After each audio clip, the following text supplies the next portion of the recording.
Hello बच्चों, let's see the question. If a is equals to 100 and c is equals to 100 root 2 and a is equals to 30 degree, solve the triangle. So first of all we have to write the key concept for this question.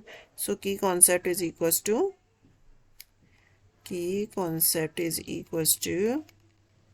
क्या हो जाएगा हमारा की concept? a upon sine a is equals to b upon sine b is equals to c upon sine c. ठीक है, ये हमारा क्या होता है? Sine formula. ठीक है, तो हमारे पास क्या हो जाएगा ये? अगर हम क्वेश्चन में देखें तो हमारे पास क्या गिवन है? वी हैव ए हमारे पास है 100, बी हमारे पास गिवन है नहीं. ठीक है, बी हमारे पास तो गिवन है नहीं. ठीक है, तो सी हमारे पास क्या है? सी इज इक्वल्स टू 100 रूट 2. ठीक है, और ए हमारे पास कितना है? ए इज इक्वल्स टू 30 डिग्री. तो हमें क्या निकालना है? एक तो साइड बी निकालनी है और एंगल बी नहीं पता हमें, एंगल बी निकालना है और एंगल सी निकालना है. ठीक है, ये हमें सॉल्व करना है इस ट्रायंगल में. तो हम क्या करेंगे? हम क्या करेंगे?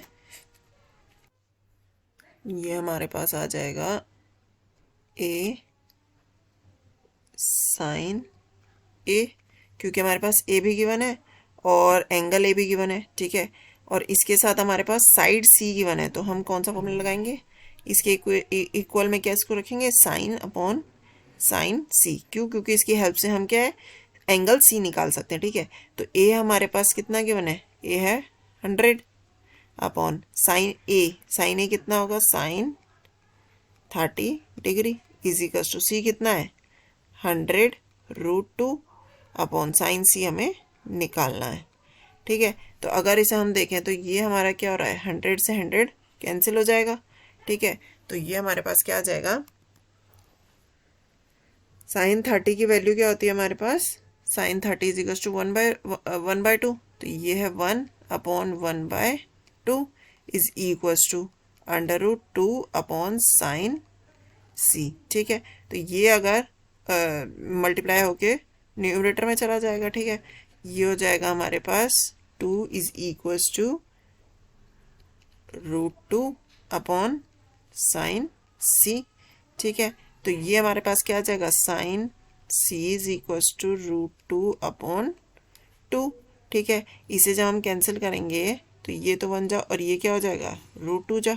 ठीक है, तो यहाँ हमारे पास साइन सी की वैल्यू क्या आ जाएगी? 1 अपॉन रूट 2, और साइन सी की वैल्यू 1 अपॉन रूट 2 आ रही है. तो साइन कितना होगा? Sine is equals to 1 upon root 2 होती है 45 डिग्री पे, 45 डिग्री पे. ठीक है, तो एंगल सी हमारे पास कितना आ जाएगा? वो आ जाएगा 45 डिग्री.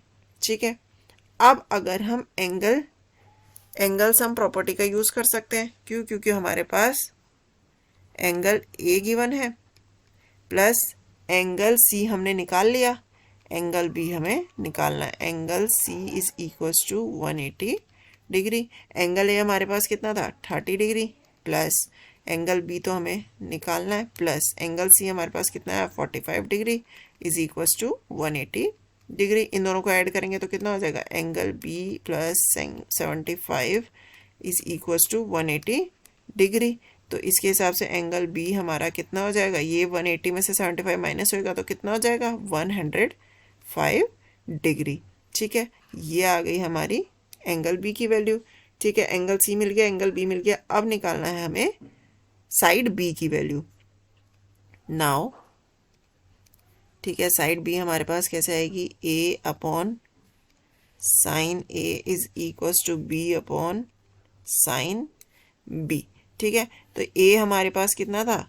ए की वैल्यू थी हमारे पास 100 और साइन ए कितना होता है? 1/2. और बी हमें निकालना है. साइन बी कितना आया? साइन बी क्या है हमारे पास? 105 डिग्री. ये हमारे पास कितना हो जाएगा? 2 हमारा न्यूमरेटर में चला जाएगा तो ये हो जाएगा 200 is equals to B upon sine 105 degree. ठीक है, तो ये हमारे पास b की वैल्यू क्या आ जाएगी, b is equal to 200 into sine 105 degree. अगर साइन 105 की वैल्यू निकालें तो ये हमारे पास अप्रोक्स आती है 0.9659 के इक्वल, और ये किसके साथ मल्टीप्लिकेशन में है, 200 के। ठीक है, तो इसे जब हम मल्टीप्लाई करेंगे तो ये हमारे पास कितना आ जाएगा, 193.18 आ जाएगी, किसकी वैल्यू, b की वैल्यू। ठीक है, तो हमारे पास b की वैल्यू निकल गई साइड b की, और एंगल b और c भी निकल गए। तो ये इसका सॉल्यूशन हो गया। आई होप बच्चों आपको सॉल्यूशन समझ आया। Thank you and best of luck.